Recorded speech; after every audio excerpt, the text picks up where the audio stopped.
بسم اللہ الرحمن الرحیم۔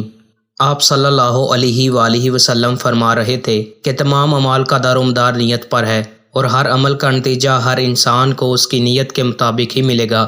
پس جس کی ہجرت ترک وطن دولت دنیا حاصل کرنے کے لیے ہو یا کسی عورت سے شادی کی غرض ہو، پس اس کی ہجرت انہی چیزوں کے لیے ہوگی جن کے حاصل کرنے کی نیت سے اس نے ہجرت کی ہے۔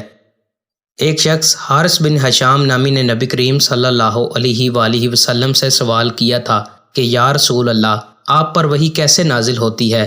آپ صلی اللہ علیہ وآلہ وسلم نے فرمایا کہ وحی نازل ہوتے وقت کبھی مجھ کو گھنٹی کی سی آواز محسوس ہوتی ہے اور وحی کی یہ کیفیت مجھ پر بہت شاق گزرتی ہے۔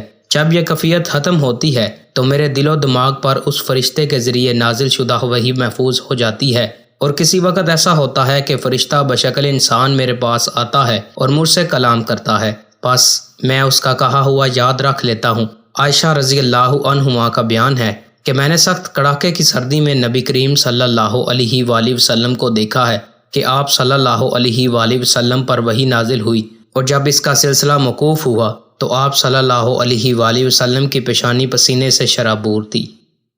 دوستو، مزید اچھی ویڈیوز کے لیے چینل کو سبسکرائب لازمی کریں۔ بہت شکریہ۔